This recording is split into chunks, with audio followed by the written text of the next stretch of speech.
Welcome to the first edition of the Really Good Films podcast for 2025, where we look back at the films we've reviewed recently, but also look forward to what movies are coming to cinemas and streaming soon. The films we've covered recently were all screened at the Chéries-Chéris International LGBT Film Festival in Paris late last year. These stories transported us firstly to Canada for Close to You, then to my home city of London for Sebastian, and last but not least we went to the warm climes of Melbourne in Australia for Sunflower. Now we know what's coming up, it's time for our extended review of Close to You. Close to You follows Sam, who returns home for the first time since his transition for his father's birthday, after being estranged from his family for several years.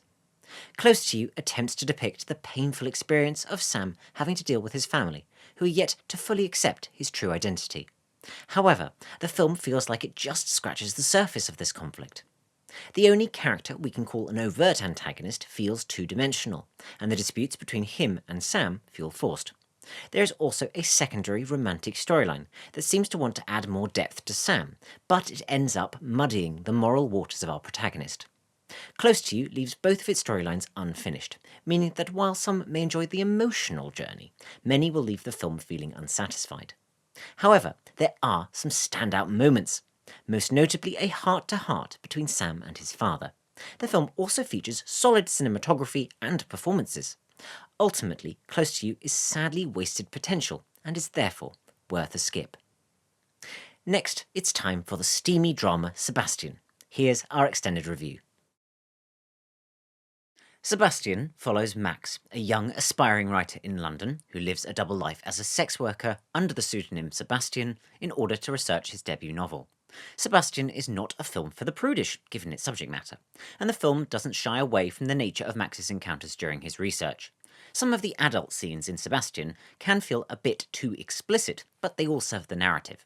The film compares the cutthroat world of publishing with the escort business, where both are about selling yourself and feel unforgiving. The film is anchored by an authentic feeling lead performance, and there are some genuinely tender moments that help round out the experience and deepen our connection with the protagonist. There is a wonderfully sensitive performance from Jonathan Hyde, who plays one of Max's lovers. It is a performance that really complements that of our lead actor.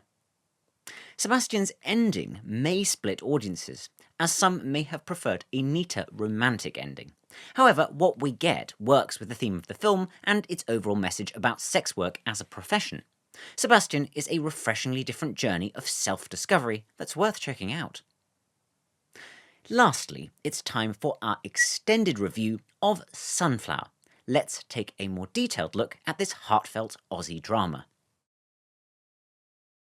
Sunflower follows a teenager who is struggling to understand and accept he's gay, as he comes of age in the working-class suburbs of Melbourne's edge. Sunflower tackles a theme that is well trodden in terms of gay cinema, but handles its subject matter well. Audiences would enjoy spending time with the film's characters and the glimpse it gives into the lives of Aussie teens. Emotionally heavy scenes are not only well handled, but balanced out with a sense of humour and a dream-filled romanticism that prevents the film from being excessively sullen. Our lead's best friend and the main character's father provide the greatest humour, not by jokes per se, but through bravado in the case of the former, and an honest bluntness in the case of the latter. It's a refreshing sort of humour, which means we laugh with, not at, these characters. Sunflower delivers a coming-out story that feels both authentically Australian and universal at the same time, which is greatly commendable. Therefore, Sunflower is a gentle coming-out tale that is worth a watch. Now that you're all caught up on our recent reviews, let's sample what's coming soon to streaming and cinemas. On the 21st of February, we get I'm Still Here, which sees a mother forced to reinvent herself when her family's life is shattered by an act of arbitrary violence during the tightening grip of a military dictatorship in Brazil in 1971.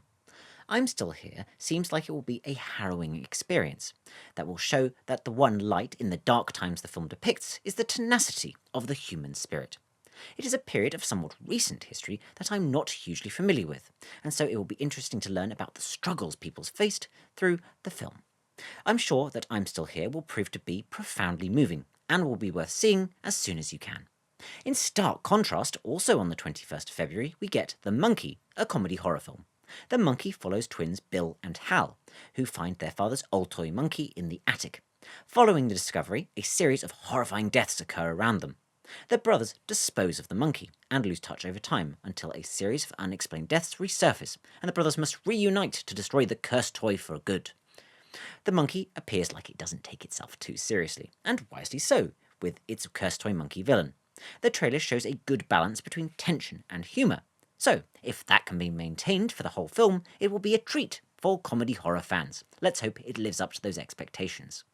Closing out the month, The Last Showgirl arrives on the 28th of February. The Last Showgirl tells the story of a seasoned showgirl who must plan for her future when her show abruptly closes after a 30-year run. The Last Showgirl looks like a heartbreaking film about the loss of a job that shaped and defined much of the lead character's identity. This character study should show off Pamela Anderson's acting prowess, and I look forward to seeing her shine in a role that is very different from the prior performances I have seen of hers. Dreamlike cinematography and a strong supporting cast add to my anticipation for The Last Showgirl, which I hope to see upon its release. Well, that concludes this episode of the Really Good Films podcast. I hope you've enjoyed it. If you want more from Really Good Films, don't forget to follow us on social media. And of course, subscribe to the podcast too, wherever you get your podcasts. We can't wait to review more films for you soon.